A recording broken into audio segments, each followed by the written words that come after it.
Paris texted his wife that they needed to plan to do it. He said he could not take it anymore, and he told her that their children needed to come with them because no one could take better care of them than he could. In the text messages that we reviewed with different people, the time to do it was basically, he was saying that they had previously discussed taking their lives. Him, his wife, and the children. At 9:15 on a Sunday morning in Honolulu, a woman climbed out of her bedroom window. She had been locked inside since 2 in the morning. 7 hours, too frightened to open her door, because blood had been seeping underneath it. She found a police officer outside, and she tried to explain what she had heard in the dark. The screaming, the silence, the long, terrible quiet that came after.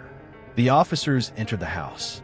What they found inside would become the deadliest act of family violence in Hawaii in 25 years. The house at Wa'a Place sat in Manoa, a quiet residential valley just a few miles from downtown Honolulu. It was a 4-bedroom home worth an estimated $1.8 million. The kind of address that, from the outside, suggested a family that had made it. And in many ways, the Odas had. Naoko Oda was 48 years old. She was originally from Japan, a woman who had built her life far from home, in the middle of the Pacific, and had filled it with warmth. She worked alongside her husband at his chiropractic clinic. She raised 3 children, and she ran. According to Hawaii News Now, Naoko and her eldest daughter had run the Hapalua half marathon together in 2019, finishing just 3 places apart. That image, a mother and teenage daughter side by side across a finish line, tells you almost everything you need to know about who she was. Her eldest child was Sakurako, known to friends and family as Sakura. She was 17 years old and a senior at Iolani School, one of Hawaii's most prestigious private institutions. She was weeks away from graduation. According to neighbors and family friends who spoke to local media, Sakura was interested in nursing and cooking. She and her mother were weighing college options, some in Hawaii, some on the mainland. Her future was not a distant idea. It was almost here. The middle child was Orion, 12 years old, a 6th grader at SCQS Charter School in Nuanu. The youngest was Nana, 10, who attended Manoa Elementary. A classmate who attended the vigil held in her memory later told reporters that Nana was shy, but that she always looked out for people. 3 children, 3 different schools, 3 different futures ahead of them. The Oda family was a fixture in their community. Paris, Naoko's husband, ran Oda Ohana Chiropractic. Former patients described him as calm, professional, and trustworthy. One told Hawaii News Now, "There was absolutely no sign, no indication, not even one word out of place. I trusted him completely. To everyone who knew them, this was a family living a full and ordinary life." But inside that house on Wa'a Place, something had been breaking down for a very long time, and almost no one had seen it. In January, Paris contacted a realtor about selling the family home. He was exploring every option, or at least appearing to. Then, in February, he told Naoko the truth. He had not paid taxes in years.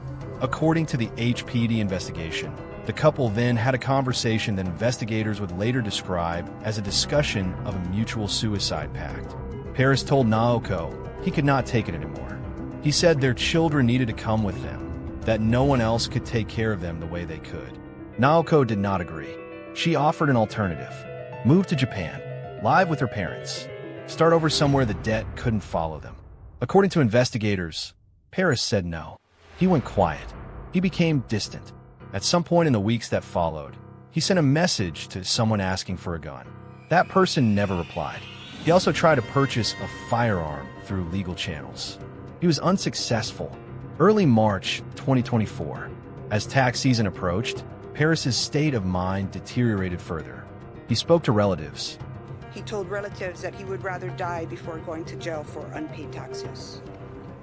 At that time, he also said that he would kill his family and burn the house down. According to the HPD press conference held on March 15th, he told them he would rather die than go to prison for unpaid taxes.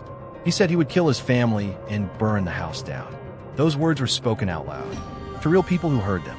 And yet, on the night of March 9th, the Oda family went to sleep in their home on Waloa Place. What happened in the hours that followed, what we know, and what we will never fully know, is where this story becomes almost impossible to hold.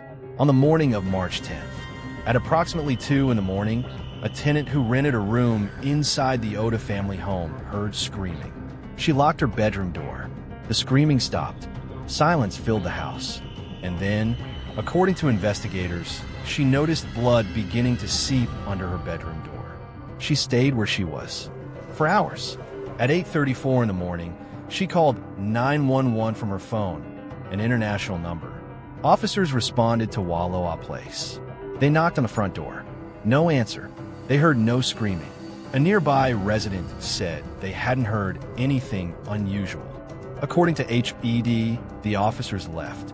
Because the 911 call had come from an international number, they had no way to call the woman back. At 9:15, she called again. This time, officers found her standing outside the house. She had climbed out of her window to meet them. According to investigators, she was visibly shaken. Officers entered through the back door. In the hallway, they found Paris Oda. He had died from self-inflicted stab wounds. They searched the rest of the house room by room. In separate bedrooms, they found Sakurako and Orion. In a master bedroom, they found Naoko, and beside her, their youngest child, Nana. According to the medical examiner, all 4 had died from stab wounds. The weapon was a kitchen knife, recovered at the scene. All 4 victims had defensive wounds on their hands and wrists. They had been aware. They had fought back. According to investigators, the killings had taken place approximately 6 to 7 hours before the bodies were discovered, sometime around 2 in the morning, consistent with what the tenant had reported hearing. The question of whether an earlier response to the first 911 call could have changed anything is one that cannot be answered. The evidence strongly suggests the family was already gone by the time that first call was made. But the image of officers at the door, hearing nothing, walking away, while a woman sat frozen on the other side with blood pooling at her feet, is something investigators and the community of Manoa have had to sit with ever since. Because Paris Oda died at the scene, there was no suspect to pursue, no trial to prepare. HPD's investigation became something rarer and in some ways harder, an attempt to understand. Detectives forensically examined the cell phones found in the home. They reviewed home surveillance footage. They interviewed family members, friends, neighbors, and colleagues.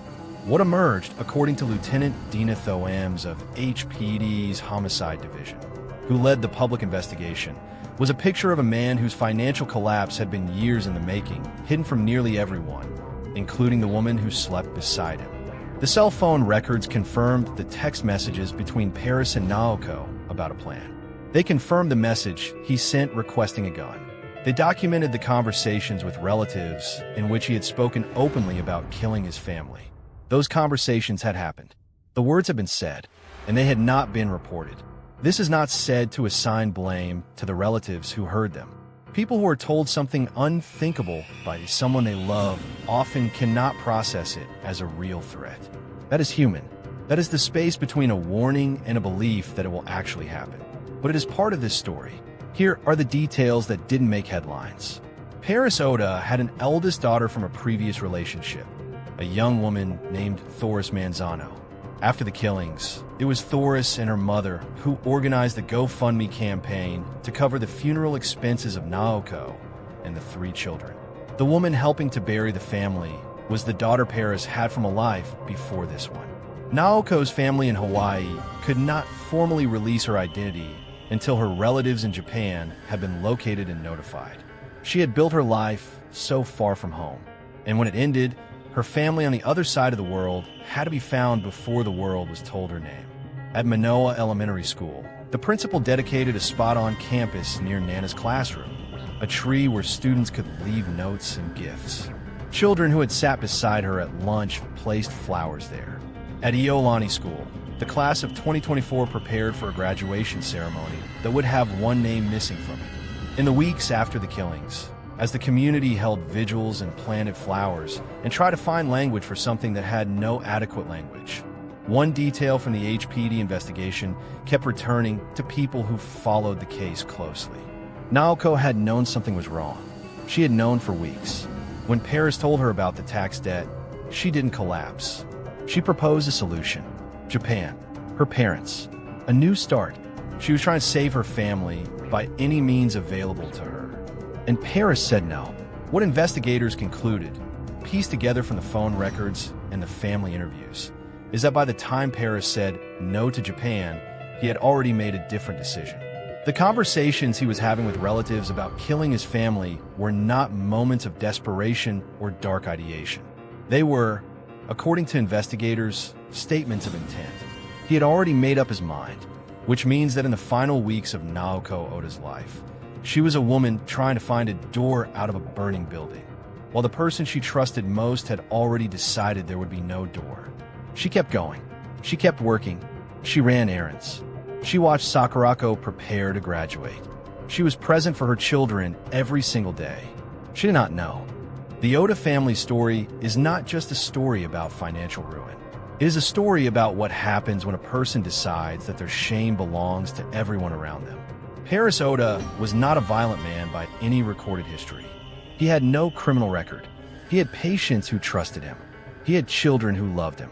He had a wife who, even when she learned the worst of it, was still looking for a way through. But somewhere in the years of hidden debt and mounting pressure, he made a decision, not just about his own life, but about 4 lives that were not his to take. He told himself that no one could care for his children better than he could. That logic, the logic of ownership disguised as love, is one of the most dangerous thoughts a person in crisis can reach for. What this case asks of all of us is not simple.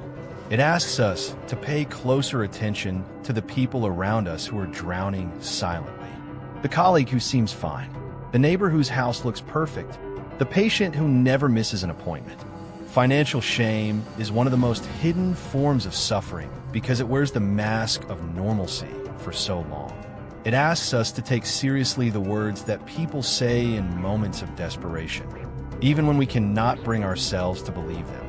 The relatives who heard Paris speak about harming his family were not wrong to struggle with what he said. But this case is now part of the growing body of evidence that words spoken in crisis are sometimes exactly what they appear to be. And it asks us, most of all, to remember the people whose story this actually is. Naoko, who ran a half marathon beside her daughter and finished 3 places behind her. Sakurako, who was weeks away from walking across a graduation stage.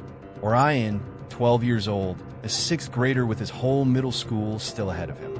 And Nana, shy, they said, but always looking out for people. Hundreds gathered on the lawn of the Waikiki Shell to say their names.